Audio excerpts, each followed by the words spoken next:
Hello everyone, welcome to Edgerunners HQ and our Cyberpunk RED talk show, Night City Sofa.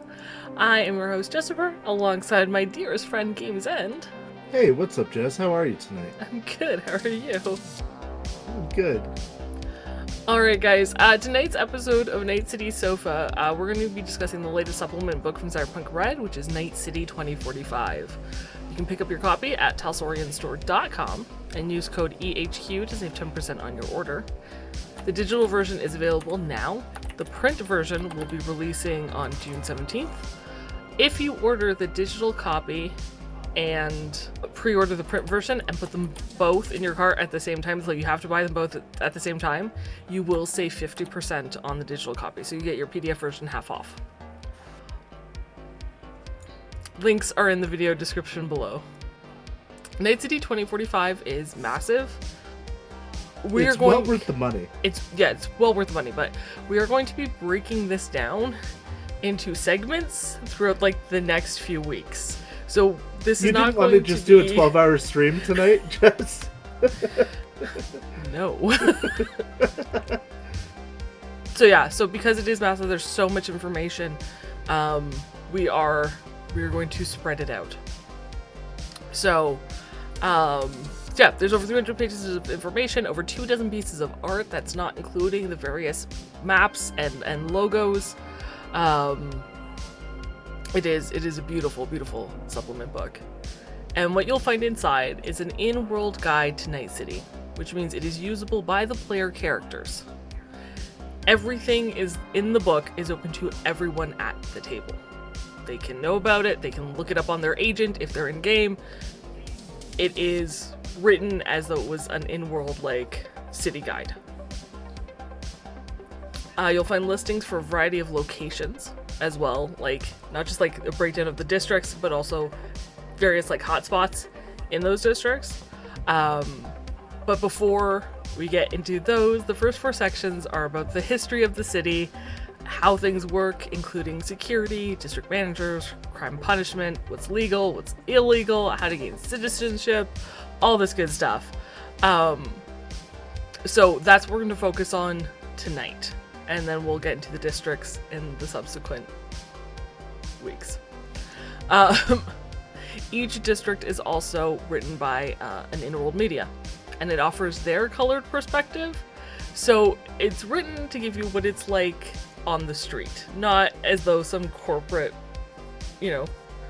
tourist brochure of excitement. It's what you would find as just if you're walking downtown, as someone who lives there, who knows, their area.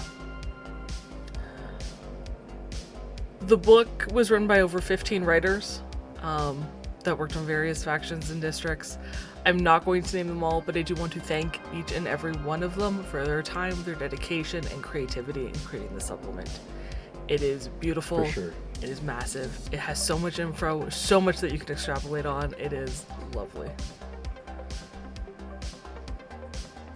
And finally, as the book says, there are empty spaces that are left on purpose, and that's so you can fill in anything you want.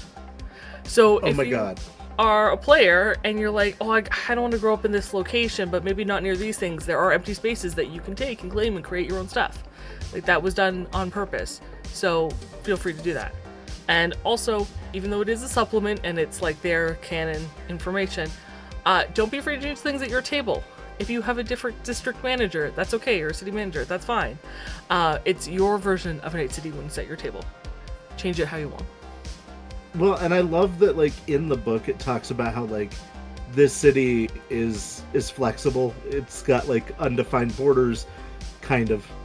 Because it's Gotham City or Gravity Falls, in that, if you need something to be somewhere, do it.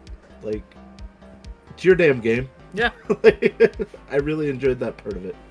You are not limited. People like to have maps and structure and where things are, but don't feel that you are confined by those. Yeah. Break them if you want. This is a tool, not a rule. Yeah. Mm-hmm. A tool, not a rule. I like that. I did want to say one more thing. Uh-huh. I'm sure that you mentioned this later. we don't go heavily into the history tonight. There is a large section on the history, which will tell you a lot about the history of Night City, and it's all really good, interesting things. The thing is, you can read that for yourself, and it's well documented. So if you'd like to know more, pick up the book and read it. Also, we've talked about history before when we went over like the jumpstart kit and the starter set, or not. That's the same thing. The easy mode or whatever. Easy mode, that was it. Thank you. Yeah. So yeah. The book starts with security and utility codes, so that's where we're going to start. First and foremost is security codes, and they are written with like a number. It's a security code, and then there's a number followed by a faction name and intensity. The number represents the likelihood security will respond if something is happening in the district. Something that would require security is happening in the district. To determine if the incident triggers a security response, say someone starts shouting about a bomb in a medical center, for instance, you would roll 1d10 and compare it to the security code number. If the roll is less than the code number, security will respond. So the higher the security code number, the more likely it is there will be a response. Next, the faction name tells you which group is probably going to be the ones to respond. It does not mean that this is like NCPD. It could be hired security. It could be a gang. So keep that in mind when you're looking through the district information. Or a specific location information. Well, and they talk about it, we'll talk about it later, but when we get to law enforcement and stuff, but like they farm out a lot of it to smaller groups or organizations or companies or gangs, depending on where you're at. Yep. And so like just because you're, in city doesn't mean NCPD is going to show up. It's probably just whoever the local subsidiary is. Yeah, it depends on where you're at and who's been hired. Finally, the intensity is the level of responder and how well geared or armed they're going to be. Light, you're probably just going to be facing some mooks, maybe the occasional lieutenant. Medium is mooks and lieutenants, possibly a mini boss. Heavy has absolutely no restriction on responders, and the GM is encouraged to consider the crew as having at least one more member for the purposes of calculating the response. At least. Minimum one. They could throw much, much more. So when you're a player character going through this in-world guide and you go, oh, executive zone, heavy, don't cause shit. Yeah, that means don't fuck up. Yeah. Unless you have a very, very good escape plan happening instantly. Right. Now, game masters are encouraged to use these as guidelines and determine when making a security code roll is relevant to the narrative. You shouldn't be doing this all the time. Only if you need more tension in a scene, or maybe things are going too smooth, or the players are kind of waffling about but they've done some stuff, roll a security code and let them know, hey, security, in this area that security has a 3-minute response time, and something like this is probably garnered response, to give them that little bit of a nudge. But you don't have to roll it for everything. 3 minutes. Yeah. No. And that's how security codes work. Yeah.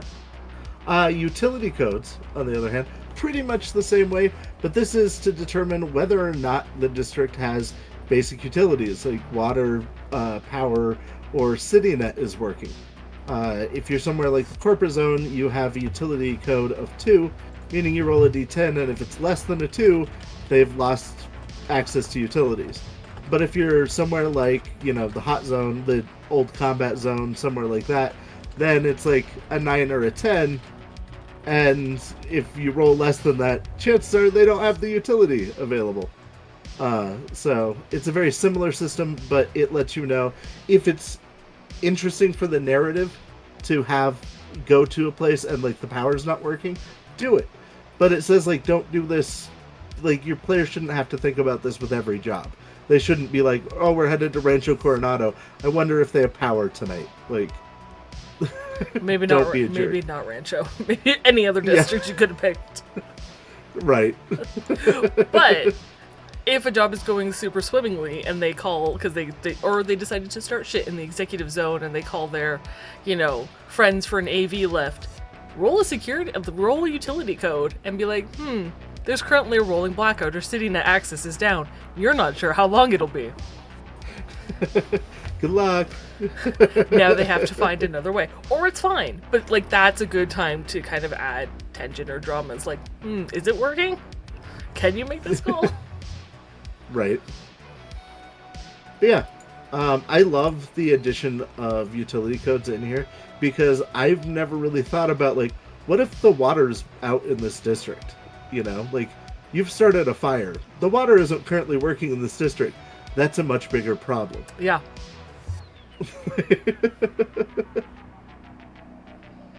And you may have mentioned it, and I'm sorry if you did, but you said the utility codes are, the lower it is, the better it is? Yeah, because you want to roll under whatever that target number is. So if you're in, Playland, it's a 2. I thought it was under. If you roll under, it's not working. Oh, yeah. If you roll under, it's off. Yeah. Yes. And so you want to roll high on utility codes. Yeah. You want to roll low on security codes. Also, I will say I love that there is a handy-dandy cheat sheet, column of district security and utility codes for use. Mm-hmm. Cut that out, print that page from your digital copy, cut that out, tape to your GM screen. Yeah, I know how they said they're not going to remake the GM screen, but, this would be handy. If they do, they should put this in there. 100%. GM Screen Plus has this in there.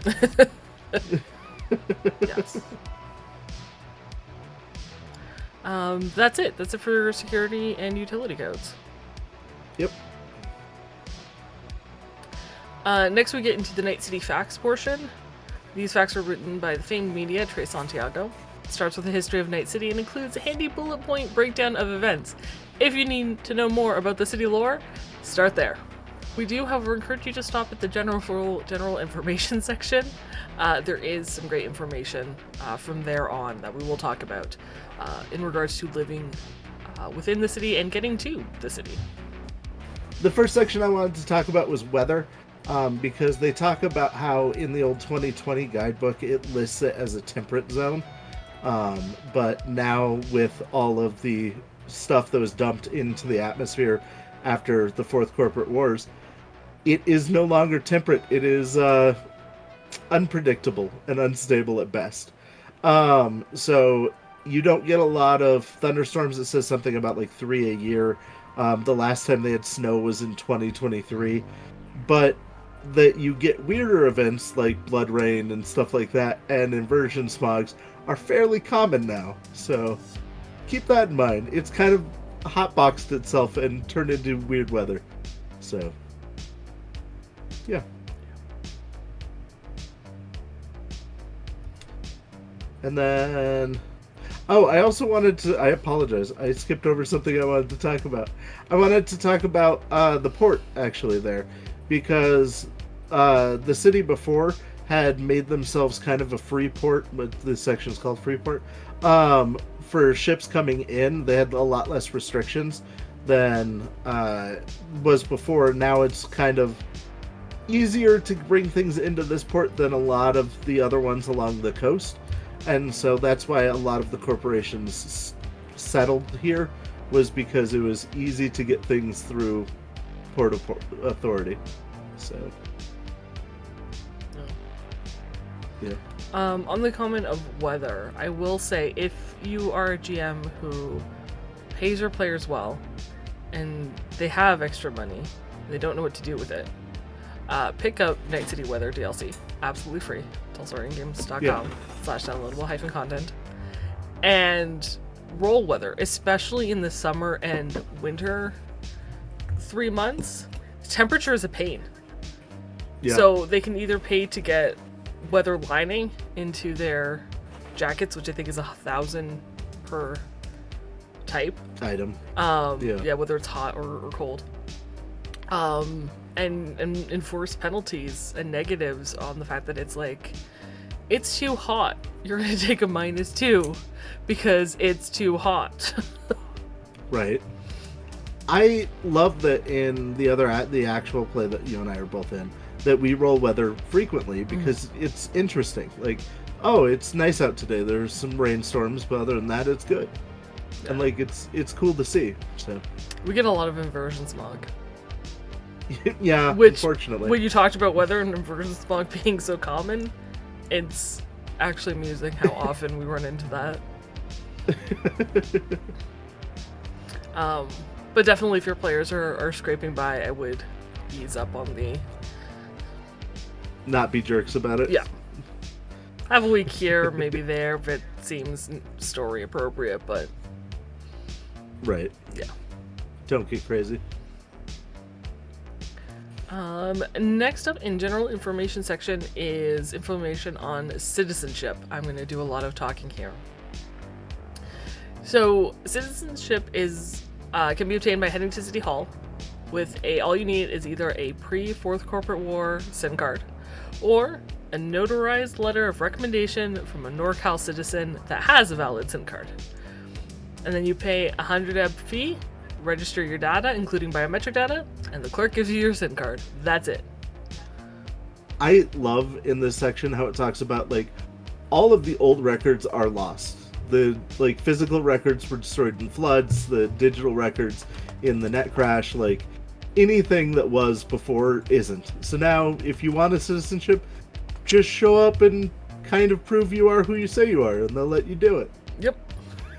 Or have someone vouch for you. Yep. And pay a very small fine or very small fee. Yeah, it's like what, 100 EB? It's 100 EB, yeah. Yeah. That's it. Now, if you end up in court for criminal activities, you are automatically issued a SIN.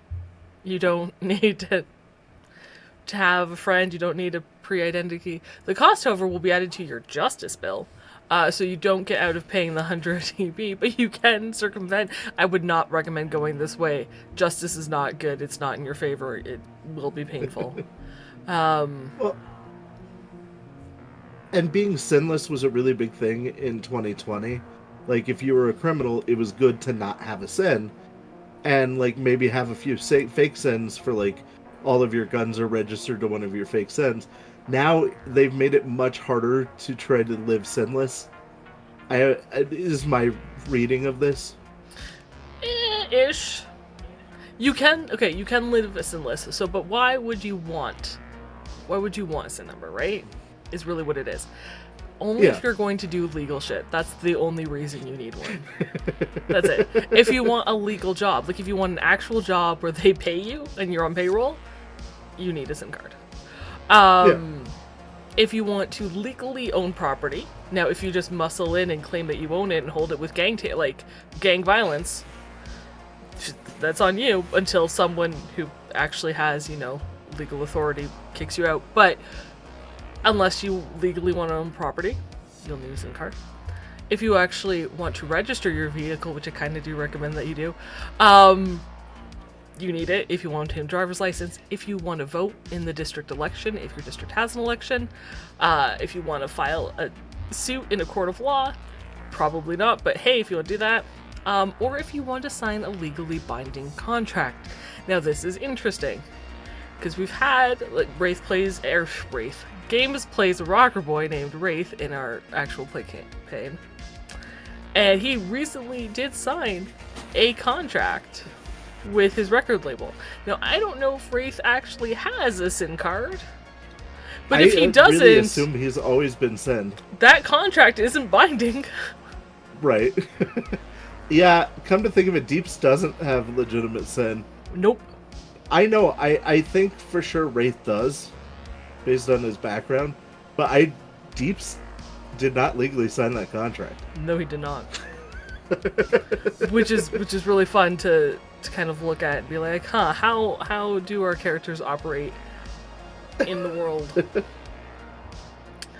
Now, similar to a SIN or a state identification number, you can have a corporate identification number. They are almost identical to SINs, but they also include your employment records. So, you're kind of good. It just does a little bit more, but you really only need the corporate one if you work for a corporation. And if the corporation sits on the Night City Council, all employees with a corporate identification number function as SIN cards in Northern California. And if you're curious, if you're playing an exec or you work for a corporation, that might be all you need. So you can check to see if your corporation is on the Night City Council in the advisory seat section a little further on. We'll talk about that. But you can go and take a look. Or when you're doing character creation and you're like, what company do I want to work for? Maybe pick one, and then you don't have to worry about a SIN card because your corporate identification number will take care of it. Now,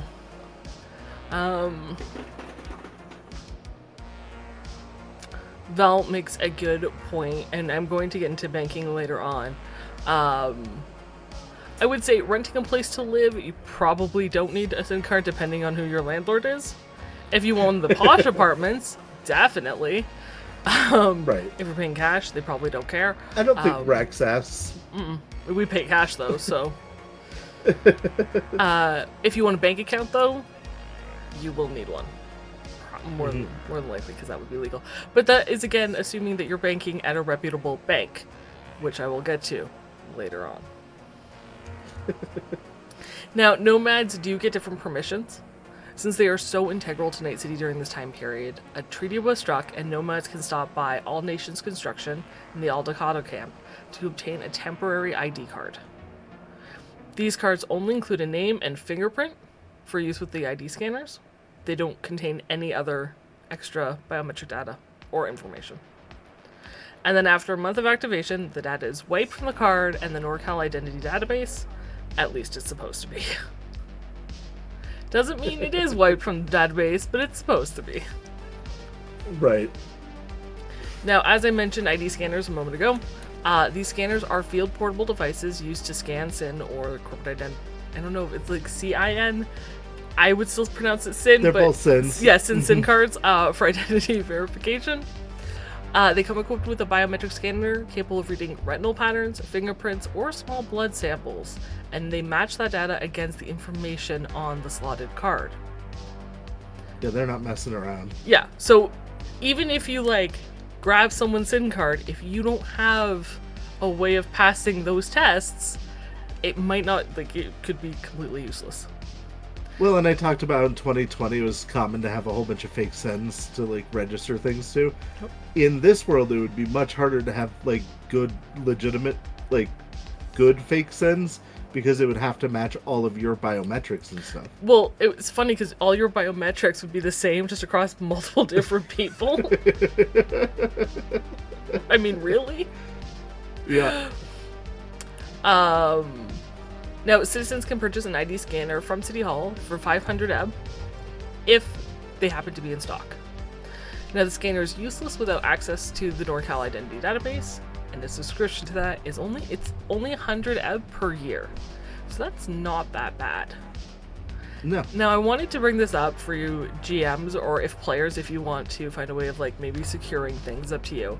But GMs, if you want to challenge but don't want to create a whole net architecture, or net architecture isn't viable where the crew is headed, or one isn't going to be available until they get further into wherever it is that they're going, or perhaps a very paranoid client, fixer, or contact has one of these scanners and the crew can't do the next step until they prove either their identity or whoever they're pretending to be. And I think that could be a real fun and unique challenge, especially given now there is the Going Quiet DLC. So you have a way where you can secure someone's fingerprints and make a copy. You can secure someone's retinal scans and make a copy. Blood's going to be a little bit harder. But there are ways to circumvent that, and I think those are extra steps for a unique challenge that's not just, oh, I have to, drop a virus in a net architecture. It's like, oh, no. You say fun. This sounds like a nightmare to me, being that my characters are always pretending to be other people. If I showed up at one of these things where I'm pretending to be somebody else and they're like, yeah, let me just scan your SIN real quick, I'd be like, ah, damn. I don't know how you would have gotten into Construct Corp without a SIN card and it being scanned. Just make sure you were who you said you were. I forgot my SIN card somewhere else.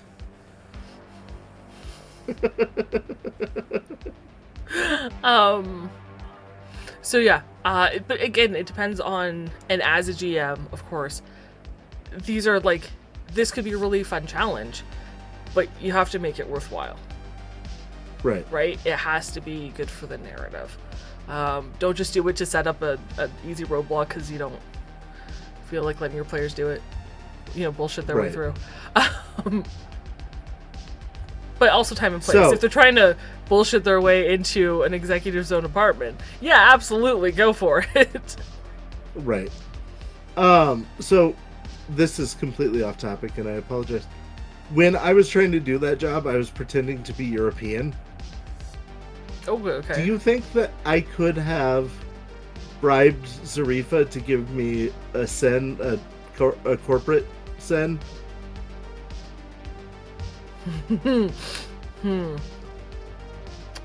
I will say yes for now, and I'm going to put an asterisk in that because I'll talk about why I think that's a real bad idea a little later on. Yeah. All right. All right. Chat, remind me. Don't remind her. So now you know about citizenship once you get into the city. What about getting to the city? Well, you have a variety of options. Planes, trains, and automobiles. Mm-hmm. And driving. No, that was automobiles. Boats. That's the other Boats one. were the one you forgot. Boats. And I'm going to be talking about boats, so, I mean, there's that, I suppose. So, I love the getting here by rail section.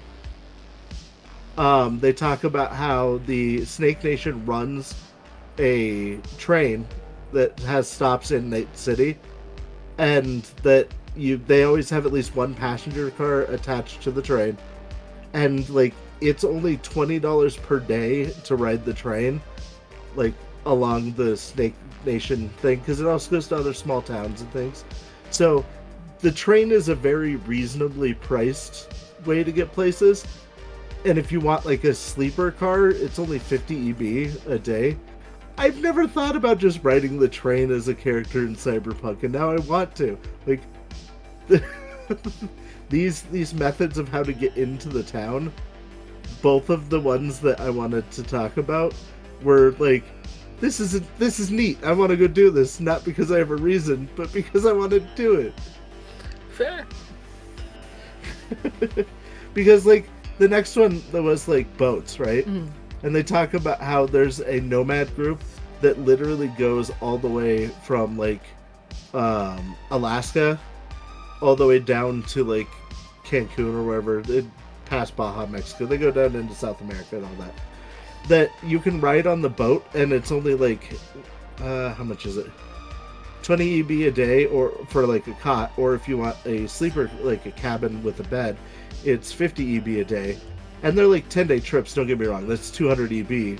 But like, that's like 2 months worth of kibble for people. That's not happening. I could go to Alaska. Yeah. I don't have a reason to go to Alaska, but I could do it. You could not pay Moxie to get on a boat. Yeah, she kind of has a problem with that. Yep. So she'll take the train. She'd sooner take the train. She would drive. She would drive. They've got these like how to get into the city sections, and what they brought up to me, like in my heart, was like, I want to go on an adventure. That's such a Wraith thing to do. Like, he would get a flyer or just hear some nomads talking about, like, oh yeah, you know, in the next couple days we're headed down to the Bahamas. We'd be like, I'll go. Like, and that'd be it. You'd be gone.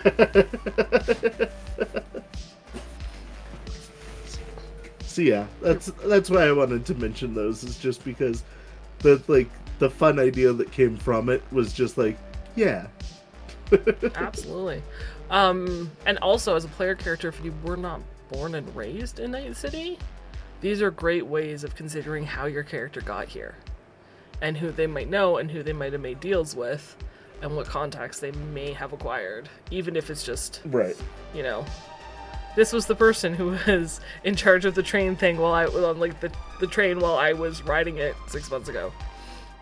Yeah. Well, and like the boat one's like, yeah, if you want to work on the boat, it could be even cheaper than the 20 EB a day. So like, maybe your character is a boat hand. Yeah. Options. Yeah. And again, there's more information if you're driving to the city or by air. So take a look at those. Yeah. Now that you're in the city, and perhaps you've gotten your citizenships, perhaps not. Who knows? But you do need to get around. The next section covers everything you need to know. First, if you have your own vehicle, it's important to note that the city observes all NorCal air, sea, and land traffic regulations, and it's on you to know them. Whether you are visiting or resident, that's your responsibility. Now, NorCal marshals, the NCPD, and deputized law enforcement units are empowered to use maximum force, if necessary, to uphold the law. I'll get to this in a minute. First and foremost, you will need a license to legally operate a vehicle. Obtaining one is as simple as showing your SIN card and paying a 100 EB fee. So again, you need your SIN card if you want a license. But there's no test required. You just show up, be like, this is me, here's the money, give me a license. And they're like, yeah, alright. Seems legit. Now, if you pilot an air or sea vehicle that does require a test, and the fee goes up to 500 EB. Your vehicle also needs plates, so you need to register your vehicle. Now, a land vehicle or small watercraft costs 100 EB. If you register an air vehicle or large watercraft, it will cost you 500. And of course, in order to register your vehicle legally, you'll need a SIM card. With an S or a C, corporate or state, either way, up to you. Now, I looked at punishments in the law section, which we will get into much later, but for traffic offenses, this is what I found. You get 3 strikes. You pay a 100 EB fine first, a 500 EB fine the second, and then 6 months of labor for the third offense. Which, honestly, doesn't sound too bad for not having a registered vehicle or license, but then again, law enforcement is empowered and probably relish in using maximum force to uphold the law. So the beating you get probably isn't worth the lack of registration, and you're taking a gamble that your vehicle won't be sold, damaged, or otherwise while it's sitting in the impound lot or wherever they towed it to. Well, and they only hold it for like a couple of weeks and then they sell it. Yeah. Yeah, like. But even if don't you're get like, impounded. Yeah, I'll grab it tomorrow, and you go to City Hall and you get your license and your registration the next day, anything that was in your vehicle's gone. Like, guaranteed. Yeah. Gone. And if you were a jackass, there might be doors missing, lights broken, it might be completely damaged. Yeah. Well, yeah, it says if you don't pay within 48 hours, the NCPD illegally seize the vehicle and either strip it for parts or sell it. Mm-hmm. And that's for parking tickets. Yeah. So, it's probably worth it to just go and register your shit. Right. Speaking of parking tickets and cars, so I wanted to talk about traffic in the city. It says that 22% of the citizens in Night City all own vehicles, and that number's just going up because like the Zonda Metro car and stuff like that. If you're in like the metropolitan areas, the roads are nice. Like if you're in the exec zone and stuff like that, and because of that, traffic is a fucking nightmare. As you move further away from the nice areas, the roads become much worse and the traffic's not so bad. And once you get completely to like the outskirts, then the roads are basically don't exist, but traffic's not bad at all. No, the tracks. And then like I was reading about like curbside parking, and good luck finding it. It's nearly impossible. But if you can find curbside parking in a good district, a code 6, security code 6 or higher, it's usually about 5 EB for an hour. And in the worse off districts, that it is more expensive, or it's free in like combat zone and stuff like that, obviously. but like the worse off districts, it becomes slightly more expensive to park, because, but nothing's guaranteed. Like your safety is not guaranteed. And parking garages are a great idea, but they're 10 EB an hour and 50 for the day, so they don't come cheap either. And for like AVs and helicopters and gyros, it's 20 EB a day, or 20 EB an hour, or 100 EB a day to park them. That gets so expensive so quick. Not that I have an AV laying around or anything, but I would imagine it gets very expensive. It can. Depending on where you park it. If you're parked illegally, they will tow your vehicle to the halls of justice, and you will get a $500 fine. And if you don't pay that fine within 48 hours, then they'll legally seize the vehicle and strip it and sell it. They are not fucking around here. They don't care. That's the thing. They don't care. That's how they get their funding. They don't care about you. And that was pretty much everything in traffic and parking. Yeah, you also want to talk about... Oh, the end cart. The end because this is the reasonable way to get around the city. It is the subway and bus system, which is fairly reliable.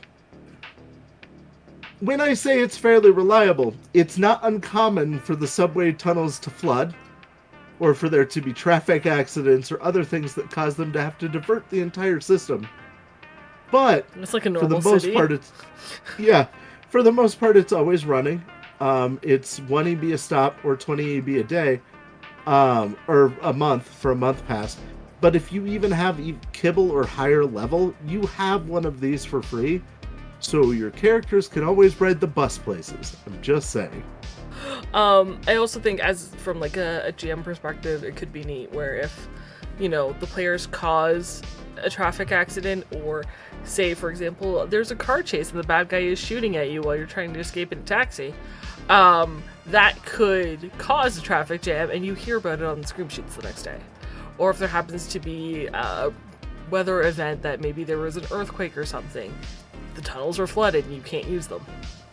There are ways to add to the world, even if it doesn't directly affect the crew. Just commenting on you hear about this on the scream sheet, or this was on the news, helps make the world feel a lot more alive. Yeah, that's good color. Also, as a note, there is a little pop out here that notes that the average travel time per district is 20 minutes for security code 6 or higher, 30 minutes for 4 to 5, and 40 minutes for 3 or lower. I think that we've been given bad traffic a lot of times. I'm just saying. I don't know. That's per district. I think we've actually moved through a lot faster than we should be most times when you think about it. Yeah, well, and we'll talk about it later, but it's not uncommon for there to also be roadblocks on the edges of districts. So, I will say I do like that beyond it just telling you how long it takes for travel. It mentions that if it's air, it's cheaper. If you're walking, triple the distance, the time it will take. Yeah. But I like that it gave if you're not driving or taking the end cart, this is how long it will take. Right, yeah. But yeah, that's what I wanted to talk about the end cart. So. In addition for just travel, I think nomads do get their own benefits when visiting the city, so check out, especially if you're playing a nomad, read this section very carefully. You get special benefits. So read to learn what those are. Also, there's 6 different taxi services that operate in Night City. You have options and choices. They're really fun. Check them out. Government is the next session. It talks about manager seats and advisory seats. The Night City Charter recognizes a district as part of the city so long as its city manager pays a yearly fee to the city. Now, the fee can come out of the manager's pocket, from a sponsor organization, gathered via some sort of scheme. They don't really care so long as it wasn't, overtly illegal. As long as it gets paid. Pretty much. Now, if multiple potential city managers are vying for the seat, this council will award it to whoever bids the highest. More money does equal more power in this instance. Last thing, city managers usually attend the city council meetings, but they can send an authorized proxy. Yep. As for advisory seats. Oh, sorry.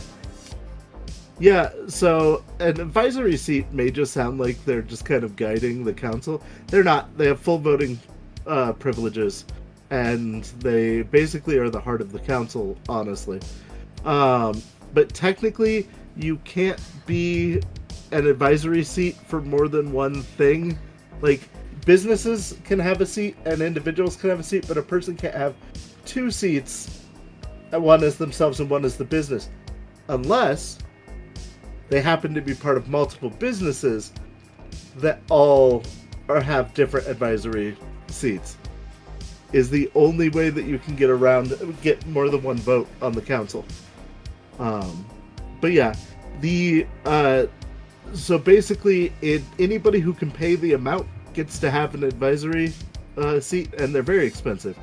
But there is quite a few of them. I wanted to just go ahead and go through a quick list of them so that you had an idea of the people that are on it.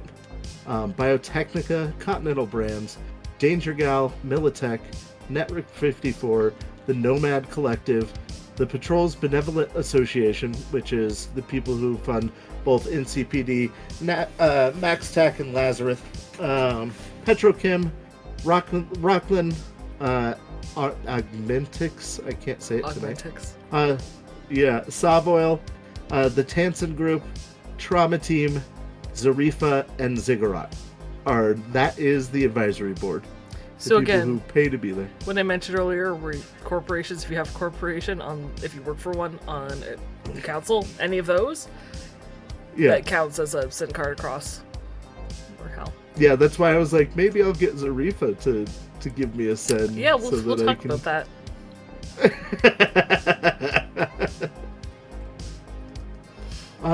Next, we are going to move into the law, I believe. And it covers everything you need to know about security, what's legal, what's illegal, the process of justice, punishments. I suggest taking a look, but one thing I do want to point out, especially is just because of how we see the world, weapons, drugs, and the XBD section. Now, only citizens are legally permitted to carry a weapon. That means you have a SIN card. Yep. You're a legal citizen, right? Now, leeway is given to visitors with proper credentials, provided they check in with the NCPD. But there are no laws governing the ownership or carrying of melee weapons. Mm-hmm. Ownership and possession laws only cover public areas. So businesses can still refuse service or entry to any customer for any reason. They don't like the look of you, they don't like the weapons you're carrying, regardless. They can kick you out. Vendors can sell any weapon to legal customers so long as proper fees are paid and licenses are kept up to date. Again, you could be an illegal weapons dealer. You don't need to have a SIN card, you don't need to have the license fee. The punishment's harsh, but if you have a license fee, you can just sell weapons. It's fine. It's legal. Non-automatic handguns, rifles, and shotguns don't require a license or ownership for open concealed carry.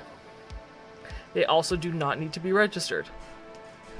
Yep. Now, automatic... That was going to be what I was going to say, is that, like, Yep. like the zip guns, the 3D printed zip guns, and, like, katanas and stuff like that, those are fine. Yeah. Automatic weapons, sniper rifles, and heavy weapons do require a license, which is 500 per year, and registration of 100 per weapon. However, grenades and other explosives are illegal without a demolition license, which is 1,000 per year. Which is good to remember for all of you who like to carry tons of explosives on your person at all times. You go through one of those checkpoints, and they're like, you got a license for all these grenades? Uh-huh. Now, if you want to sell legal drugs, you need to get yourself a license. So again, you still need a SIN to do so. For drugs, possession and use of most drugs, perfectly legal in Night City. The only exception are combat-rated drugs like Berserker, Black Lace, Primetime, Any drug that causes humanity loss or is under chemical warfare. Most drugs in Solo Fortune 2045 would fall into this category. Otherwise, creating or selling legal drugs is perfectly valid as long as you have a city license. If you do not have the city issued license, then it's illegal. Yeah, you can own drugs. You can use drugs. You cannot sell the drugs unless you have a license to sell things. Because the city wants their cut. That's really all it is. Yeah, uh-huh. But it's legal. Capitalism. Yep. You want some synth coke? That's fine. Totally fine. Make sure that the person that you buy it from is a licensed vendor, though. Mm.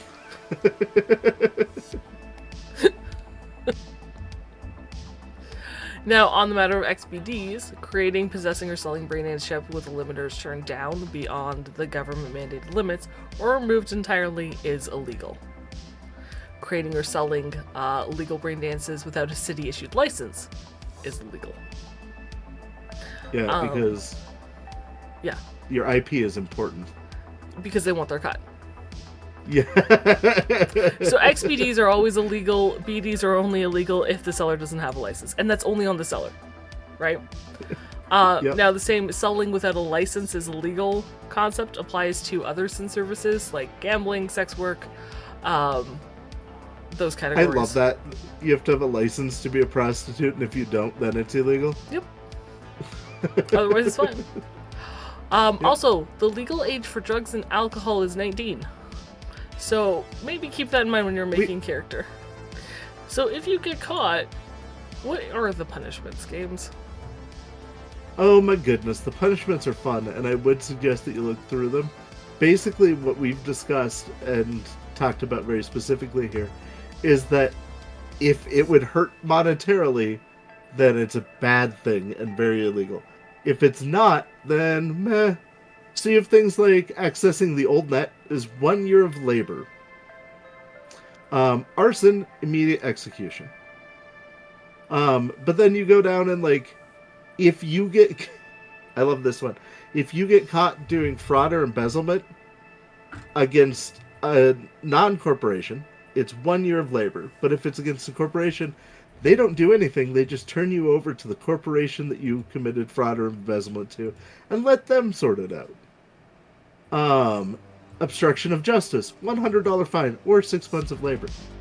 But you look at extortion, 5 years in prison. A lot of these are really the worst things you can do are stealing, robbing from companies and stuff. Robbing over 500 EB is 5 years in prison, but counterfeiting is execution. If they're gonna lose money, then you're gonna be in trouble. Also, it says it later when we talk about the different law, the people who uphold the law, but that they will always prefer that you pay the fine rather than pay the punishment on most crimes, and a lot of them can be bought before you get processed. It is mentioned later on. So there are some severe ones, like we talked about XBDs, illegal drugs or illegal weapons, 5 years of labor or 10 years of prison. I think I'd rather take the 5 years of labor on that one. But yeah, so they're basically the things that hurt the money flow. Those are the biggest crimes that they have. Yep. Possessing an illegal weapon, though, is 1 year of labor. So, any automatic weapons that you have that are not registered, each one is 1 year of labor. I was not going to get into justice and the people that uphold it. I was going to jump to... That's the section I encourage you guys to read. That's all in there. Yeah. Yeah. We are going to move on to public services, Okay. including 911, banking, medical care, and education. Okay. 911 in the dark future is amazing. Ziggurat has gotten the contract for 911, and they have an AI that answers your call every time. Never do you not get through, never is it busy. The AI asks you what your SIN number is, where you are, and what the crime that's occurring is, and then hangs up on you and forwards the information to who it thinks is probably the right people. And that could be REO Meatwagon, Trauma Team, it could be the fire department, like whoever it thinks it needs to go to is where it goes directly to. But I love that the system is like, hey, I just got shot. What's your SIN number? Like, blah, blah, blah, blah, blah. Where are you? I'm, in New Westbrook. Okay, we'll send somebody by, and hangs up. Emergency services have been dispatched. Click. Right. And Ziggurat likes to brag that their system has a 97% accuracy rating, but through investigation, it's closer to about 70%. That tracks. Also, that assumes you have a SIN number. Uh-huh. Because you can't call 911 if you don't have a SIN number. I mean, you can call, but... Just give them another random SIN. Careful with that. What's your SIN? 8675309. No. Click. I'm sorry, you're unregistered SIN. Goodbye. Law enforcement will be at your location in...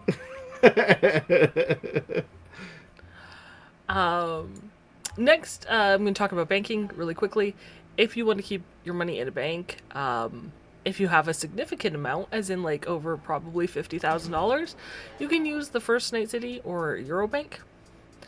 If you're a legal citizen, you probably use a smaller bank like Haywood Community Bank in Santo Domingo. Or if you're not a legal citizen, you'll use Payday Loan Services or your local loan shark. So your options are, like, you have to have a SIN if you want to do standard banking. If you want to keep your cash in an institution. Otherwise, if you're comfortable stuffing it in your mattress and hoping nobody rolls you, you're good. If you don't have a SIN, that's probably where you're at. Yep. It's a bad deal there. Sketchy. Yeah. Yep. I also, with medical care, it says the concept of the average lifespan is a joke. If you're rich, you can live to be over 100 years old. If you're poor, you're probably going to die young. If you have a trauma team card, you get to go to the best, most high-tech hospital and get, like, amazing service. It'll still cost you, but you can do it. Everyone else goes to, crisis medicals, or, they go to Ripper Docs, and you get what you get, and you still get charged, basically, no matter what.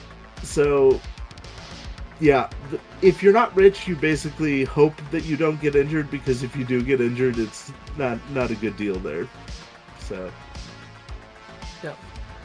You roll the dice and cross your fingers. Yeah.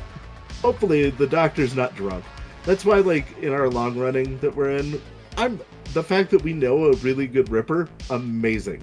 That has saved our lives more than once. If we didn't, we would be in a world of hurt. There's also a blurb on education. You can go check that out.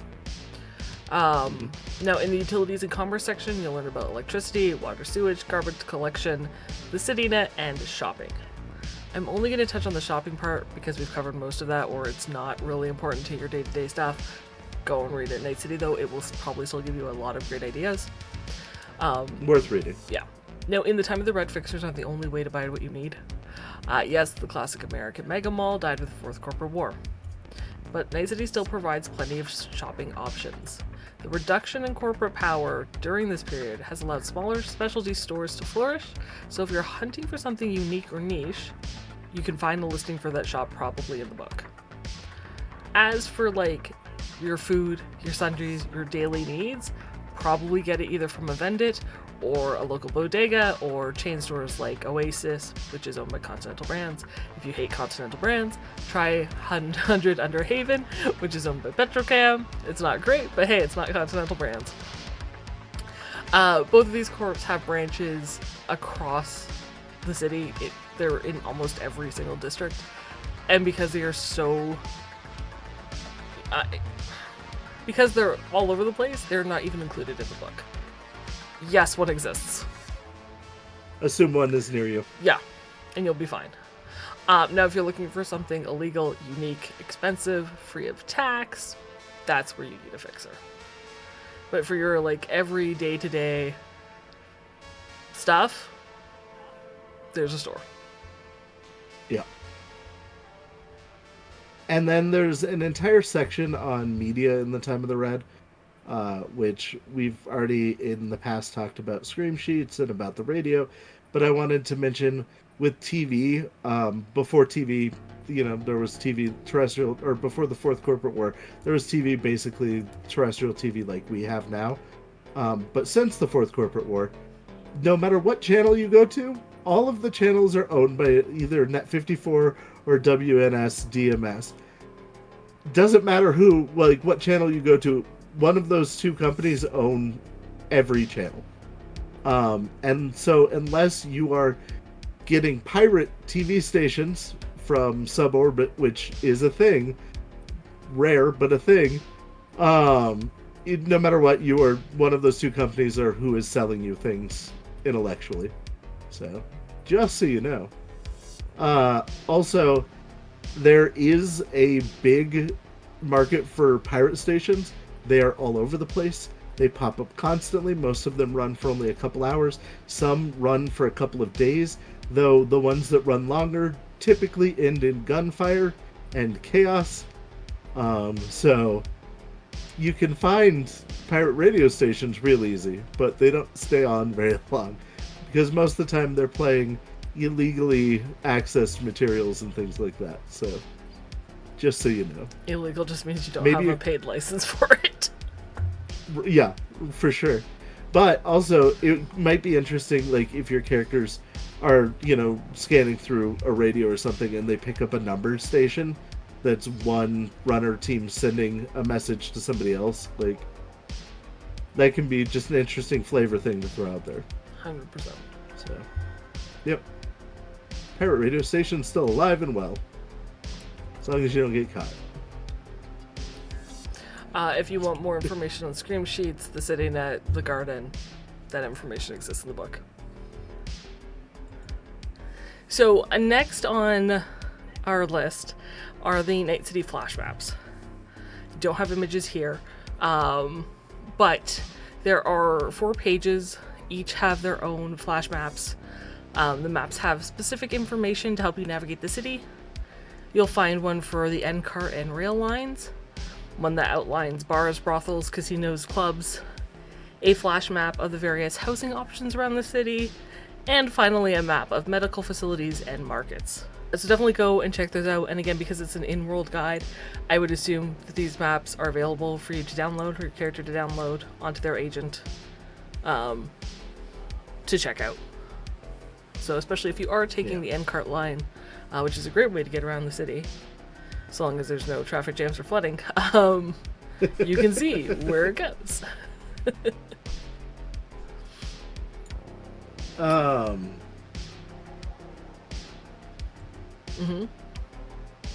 I was just going to say, next up, the next section of the book is the factions of Night City. And it is broken down into 3 major categories: gangs, criminal organizations, and security providers. There is a bunch of gangs in here. And they're all very interesting, and they're all very worth the read. There were just a few that I wanted to highlight because I really enjoyed reading through them. Like the albino alligators. They are a bunch of Chads that have popped shirts, and they're known as the albino alligators because of the little embroidered alligator on their little popped collar shirts. But that they control the water, like the fresh water, in their area, a large portion of it, because they took over an old car wash and have access to the city's water grid. So yeah, if you need water, you go through them.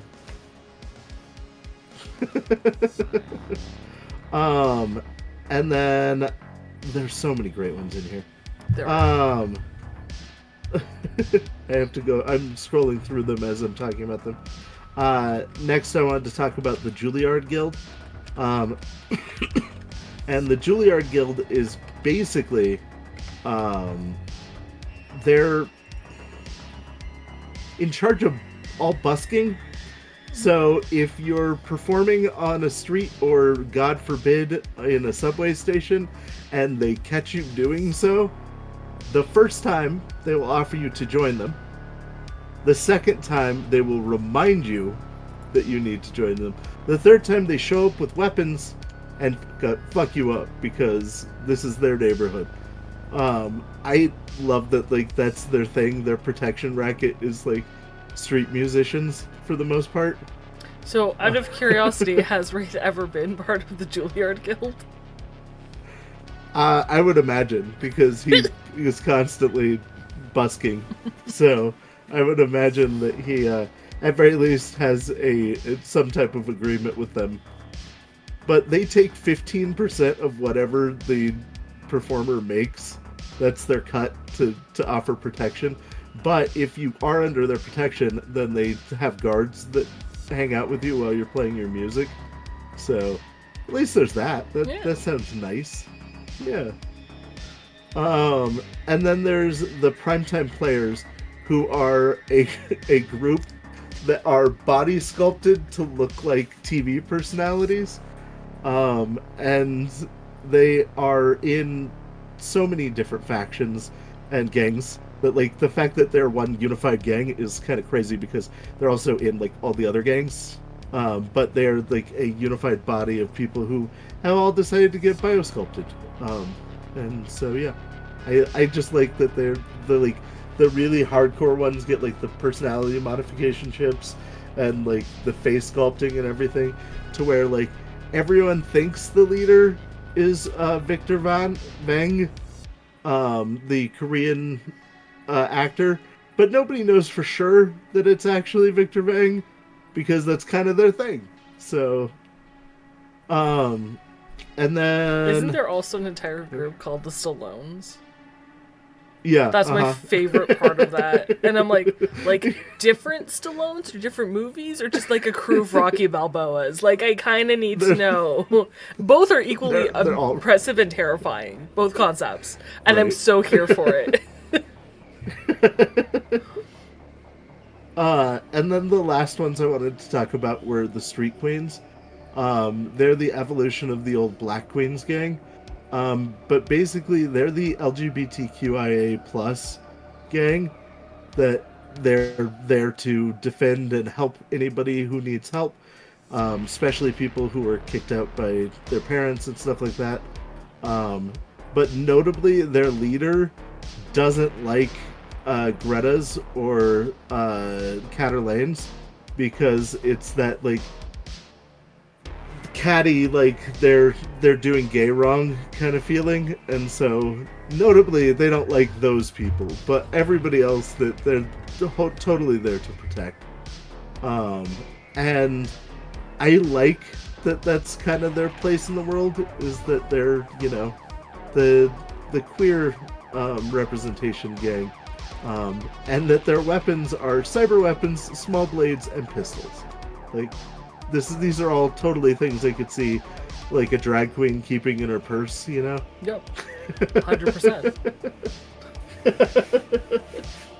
But there are so many gangs in here, and they're very serious and very deadly and very dangerous gangs that I could have very easily picked, but I did not. I picked all of the fun gangs that I enjoy.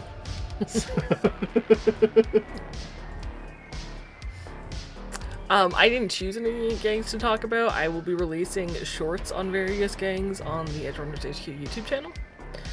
Today I actually released the Culper Ring, so if you want to learn more about the Culper Ring gang, you can do that. I originally had that on my list of ones I wanted to talk about. It was so funny. I've kind of, like, plotted out the next few weeks. I haven't made them yet, but two of the ones that I was going to do, you did tonight, and I'm like, okay, change those out. Sorry, buddy. No, it's all good. It's perfect, just because they're that good that we both wanted to talk about them. Right.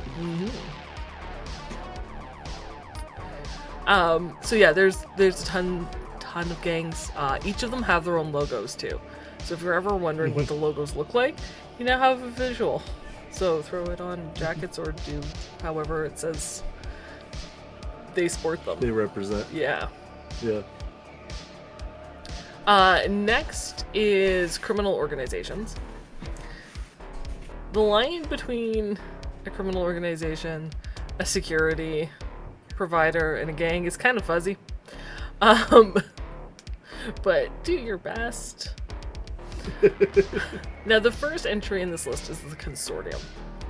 And this drew my interest immediately because this is, at the time of the video that we are recording, or live streaming, whatever it is, the latest clue in 24/7's Justice for Barry investigation mentioned the Consortium.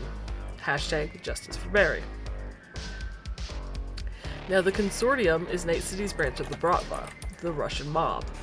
And they have connections to, I'm going to butcher this, the Viri, the Russian nomad nation.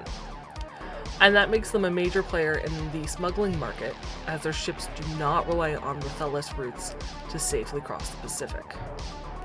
Now, the Syndicate also seems to be allied with Zarifa, though that is not confirmed. The Night City leader is Valea, and they hang out or operate out of the Amber Room, Argan's box lunches, the Mistini Bank, so careful on missed payments if you happen to bank there. They're one of the middle ground ones. Naiad's Embrace, and the Zarifa Micro Village. If you took you sold your soul at character creation for more money, and are indebted to a crime family, the Consortium might be an option. Especially since when pulling jobs, they prefer to recruit specialists, often civilians, with specific skills and knowledge. To ensure compliance, they start with threats of violence, move to the kidnapping of loved ones, and finally, the Consortium will resort to implanted bombs if the first two methods don't work. So it's no wonder Toofer wasn't thrilled to learn that his investigation was leading to the Amber Room.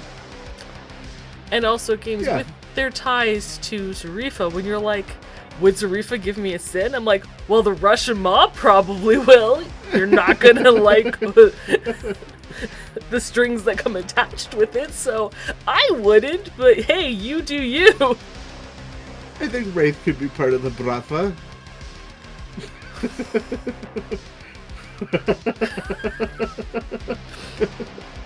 But yeah, so I wouldn't maybe go to them. But you could.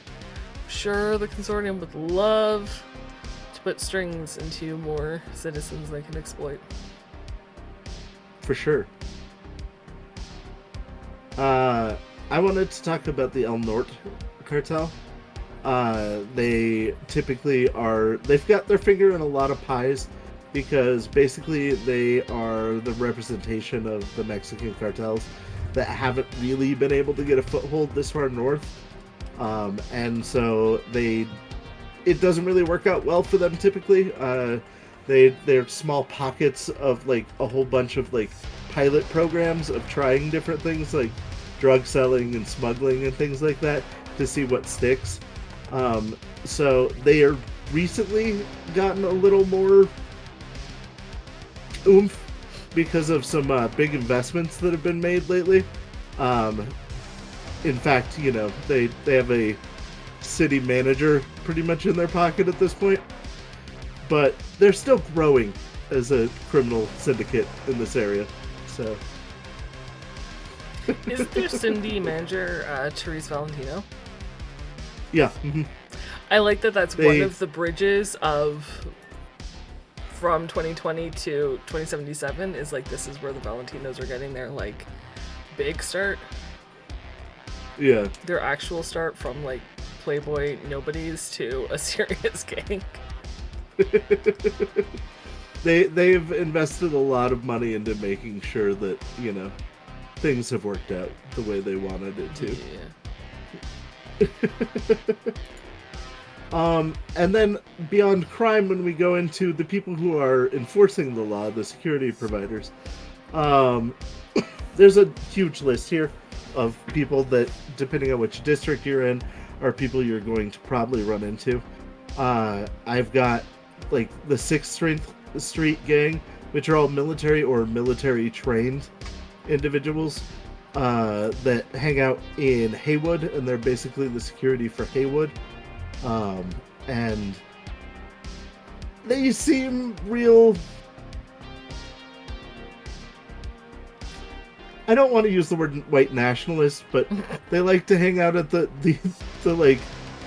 First Baptist Church and the Holy Angels Church, and they're very strong in their beliefs, from what I can tell. And then for the old combat zone, that's governed by Edgerunners Edgerunners Inc., which is a group of retired runners, and there's some young ones, but these are basically people who have been surviving in the old combat zone, who are now the law for the area. And yeah, they seem like somebody you wouldn't want to mess with, because it's like, hey, we screwed up. Now a whole bunch of old legendary runners that have seen a lot of shit are showing up to, like, hey, this parking violation. But if you're like around the university district, they have the campus police as their local deputized group, and I like that. Like everybody else, it's like they use cyberware and heavy guns and blah blah blah blah blah, and the campus police are like, yeah, they typically, unless it's like really a big deal, typically they just carry like sidearms with less than lethal ammunition. And so they're like rent-a-cops, but they're in charge of the entire university district. They've got armories strategically placed around the university in the case they need something more serious, but most of the time they don't. That's not something they would do. So, well, and if you remember, I don't think this is super spoiler heavy, but if you remember from one of the missions that takes place in the university district, they're there when things are calm, but when shit goes down and you exit like where combat was taking place, NCU's security is gone. They're not even there. Yeah, no, and that's totally what you get from the write-up of them too. Oh yeah. Vel does make a good point. In 2045, the 6th Street started as doing protection racket before they got deputized as the security provider for that area. So, yeah. The ones, I think I'm going to talk about like 3 different ones. If you find yourself in Kabuki or Old Japantown, you may run into the Kimengumi? Kaimengumi? One or the other? Kimengumi. Kimengumi? Yeah. Okay. The security providers for the districts. Now these are members of Tiger Claw, so don't expect that they will come to your aid if you're in a scuffle with Tiger Claw. It's not how that's going to work. Yeah. So if the security code ends up being rolled and reinforcements are called, and you're fighting Tiger Claw, they are not going to come to support you, even if you are technically in the right. Yeah. Now, while on duty, they are known for wearing colorful Oni masks, and while some may wield swords or firearms, most are trained in martial arts, primarily judo and karate. It's probably best to keep your distance. Right, and this is a great example. You will be thrown to the ground. Yeah, repeatedly. And there's very little you can do about it. No, I was going to say, this is a great example, because a lot of these are, but how the security providers aren't necessarily a neutral party. Yep. It's just whoever got the license to that area. Mm-hmm. And whoever paid to put them there. Now, while you're in Playland by the Sea, you may think security is lax, but that's just because Protective Lightning prefers to use drones instead of people. The drones are usually armed with SMGs, dart guns, and the occasional grenade launcher. Now, when you do see a Protective Lightning person on patrol, they're your standard rent-a-cop with pistols and light armor. They're not going to do much, but they're also not the ones you need to be looking out for. Right, it's the drones that are the bigger problem. Yep. Now, South Night City just awarded their security contract to Scythe Security, which is run by Andrew Scythe III, and it operates out of the Hawkinson Tower. Now, Scythe Security is a small firm that's way out of its depth, and that shows with their scavenged and patched light armor and gun-mart weapons. Now, as Scythe Security is desperately trying to expand its ranks to meet its new responsibilities, I think this is a great starting point, too, especially if your crew is in the area, to offer them a job or two that the crew could help out and do if they are so inclined. Well, and if you have like a fixer in your crew, these people could probably use some new armor and weapons if you got a good hookup. Yep, and having the primary security force in South Night City on your side is not a bad thing to do. For sure. Mm-hmm. That will cover our recap of this initial part one. I absolutely love this book. It provides so much insight into, like, as a player, it provides so much insight into the city and how things work, and, you know, how you should carry yourself, what you should do, what you shouldn't do. You know, how cautious you actually need to be. And as a GM, so many more points to jump off and explore. I will say, don't read it all in one sitting. Take your time. Enjoy it. Yeah. Take breaks frequently. This, like a lot of the things that they release, have a lot of really good hooks and information that are buried in it. So if you're just skimming it because your eyes have gone cross-eyed from reading too much too long, you will miss a lot of good material that can inspire things. Like I said, that like I would love my character to just take a boat to Alaska. 200 EB is not that bad, but like that's just a section about like how to get to Night City. So like there's a lot of cool stuff in there. A lot of cool stuff. Did you see the question in chat? I did not. Can you read it out to me? Well, I can see there Sure. is a question, LCC but it's too hard to see.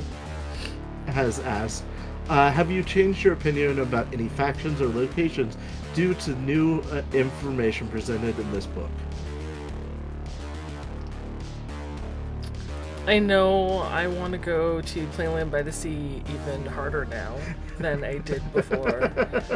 We're not going to talk about Playland by the Sea until much, like many, probably next month, to be honest. But I love that there's an actual map and it shows what you can do, and I think it's absolutely fun. Yeah, there was a blog that spoiled that map right before the book came out, and it was amazing. Mm-hmm. But I will say,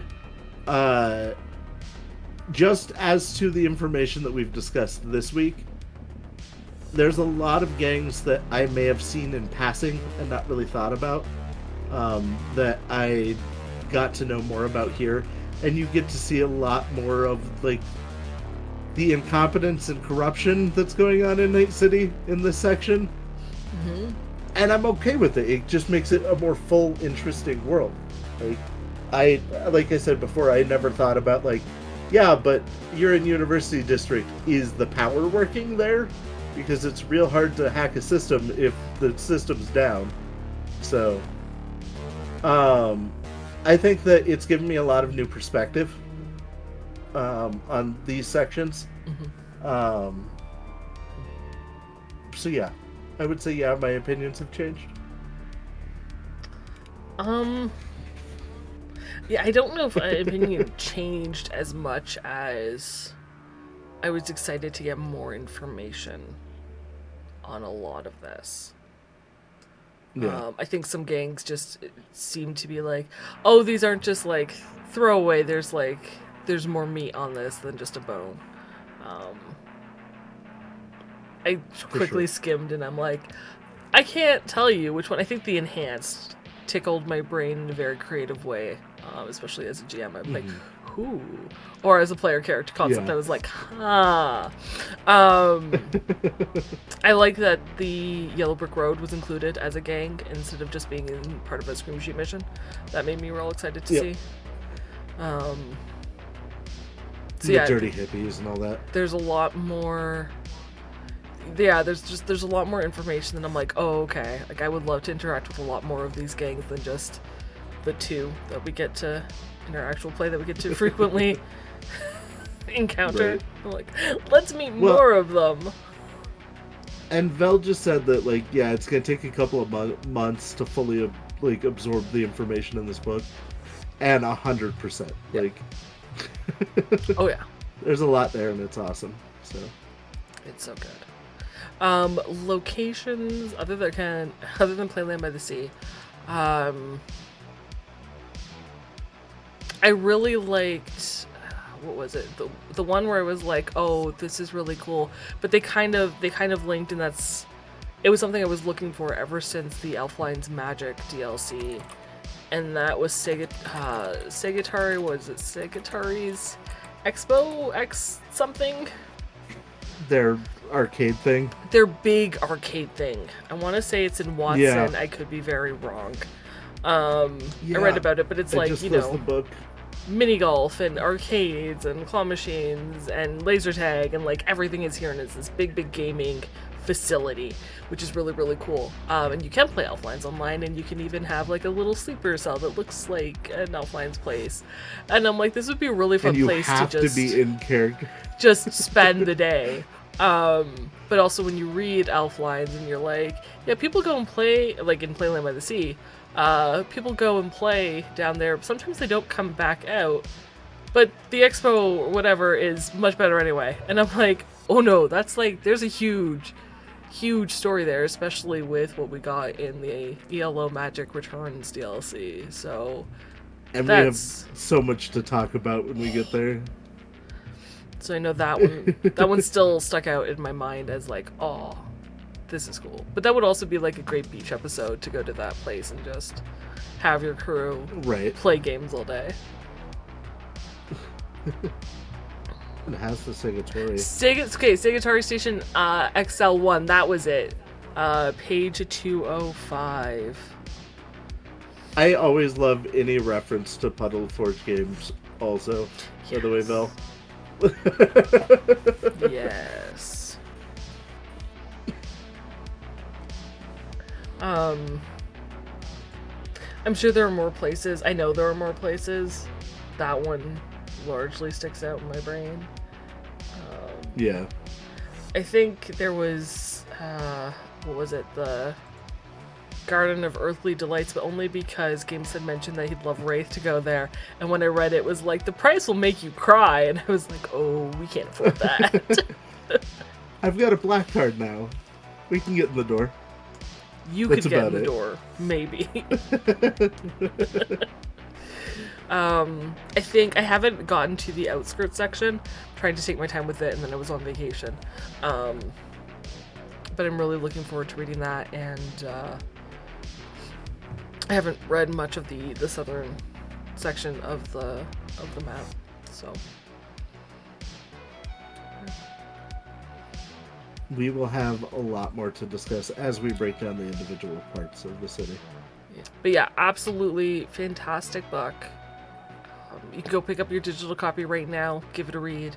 Print version will release June 17th, I think, is when it you can pre-order right now.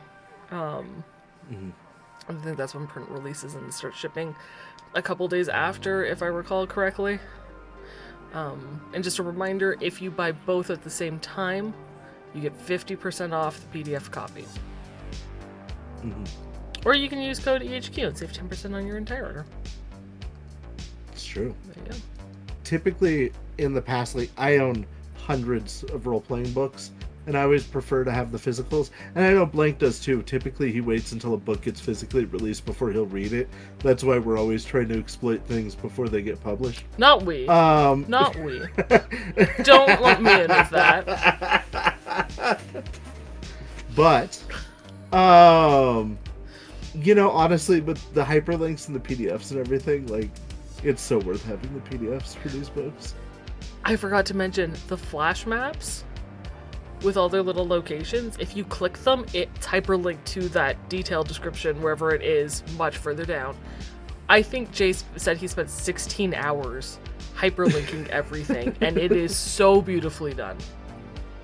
I was gonna say, not only do you have like the quick map to the different sections of the book on the side, but once you're like in the maps, you can go to individual. Oh my goodness. Yep. Yeah. Jay Gray is a layout wizard.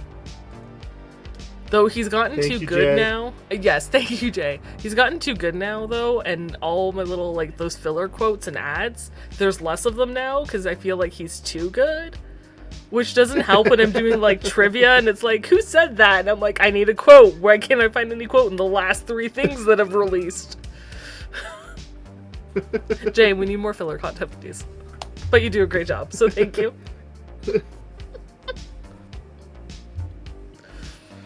Yeah. But yeah, definitely get the digital copy, especially, and you know what searching is, I find just being able to hit like Control F and search anything, so handy. Right. So, highly recommend both. Can you give a binary yes or no to, is there new cyberware weapons, etc.? No. Nope. Just data. This is a tour guidebook. Yep. The information. Though you could find a cyberware weapon dealer that you never knew existed before. And you get the like security code and utility code system, so that's technically a new rule. And who the security provider of that location is, not just the district. And you know what, I don't think we talked about, or maybe I glossed over it very briefly, but I like that it's different per place. Yeah. So, you know, like if you're in, say, Little Europe, but there, I can't remember, wherever Continental Brands is garden thing, or not garden, that's cigarettes is the vertical garden, whatever Continental Brands apartment places, you know, it's the Taste of the Worlds, they are going to probably have a stronger security maybe than the district, but definitely than like Joe's Bodega down the street, you know what I mean? So I like that the security number and faction isn't for everywhere within a district. It can vary by location to location. Or it does, for sure. Not can, it does vary different locations. And there are a lot of prices in this book of how much things cost. So for GM use, that's important. LCC mentioned that it has the legality of things and licenses for weapons and things like that also. So as far as cost goes, this has a lot of very important information. Yeah. And travel times and things like options. Laws related to cyberware. There are not specific laws related to cyberware, like boardware and linear frames. It's interesting. Yeah, you would think, LCC, that you would need a license to operate a linear frame. And that there would be, you know, governmental restrictions on getting full board conversion stuff. But yeah. It's funny because I'm like... According to the book. Yeah, no, like FBC's There's linear not. frames, you're perfectly fine.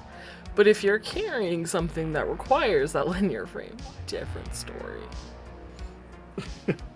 I would also say, as far as all that goes, though, the people who can afford linear frames and boardware and stuff are rich, and rich people laws are different than other people laws. So,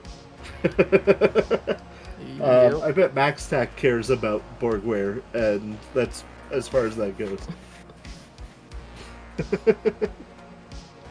I will say that this does make an interesting space for pistol autoseer, since you can uninstall it and won't get caught with an automatic weapon when you don't need to, when it doesn't need to be automatic.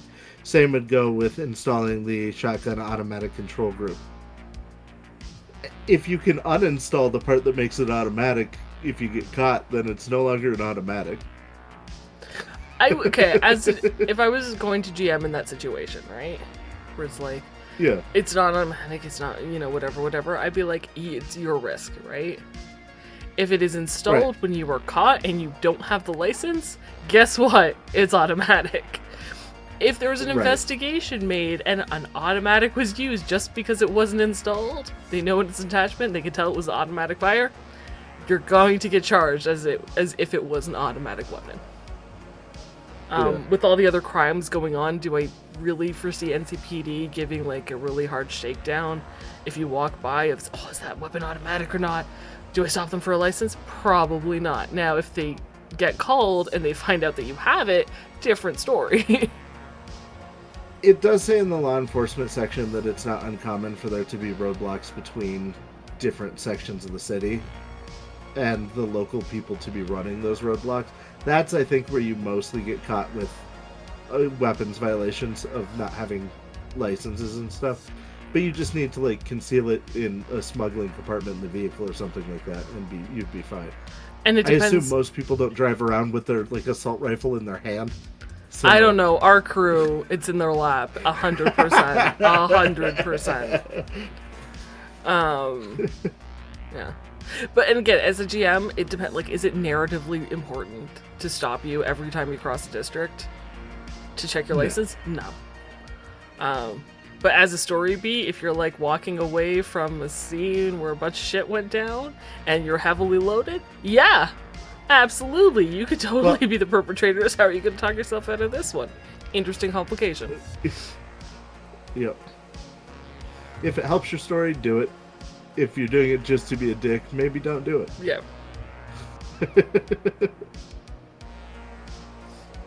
I would also say if you have a weapon with an automatic attachment and it's not registered, but you have the automatic attachment, they're probably going to fine you or largely insinuate that you pay them to look the other way. Yeah, that's much more likely. I don't know what this attachment is doing on my person. I swear my weapon's not automatic. So that will be all for this episode of Night City Sofa. Thank you all so much for joining us today. Be sure to leave a comment about your thoughts on the segment and what information was new to you. As a note, the Cyberpunk RED homebrew will release early to select members of the Patreon. It will be a fleshed out, written version of Dinosaur Violent Fossils gameplay that we did here a couple of weeks ago. So you can look forward to that. It'll be released to the public in the next week. This Sunday will be at noon, moving to Night City. I have no idea what we're going to build, but we'll build things. So if you want to build things into the Cyberpunk RED universe, join us here for that. It'll be fun. Or just come and chat and hang out. It's always a good time. Do Darkwing Duck. Darkwing Duck. Let's get dangerous. We'll do something. I don't know. Maybe it'll be Darkwing Duck. Otherwise, connect with Edgerunners HQ. Head over to Blue Sky, Patreon, Twitch, YouTube is where you can find us. Next week, Night City Sofa will return to dive further into Night City 2045 as we took a look at the area of the city known as the Island. And until then, meow for now.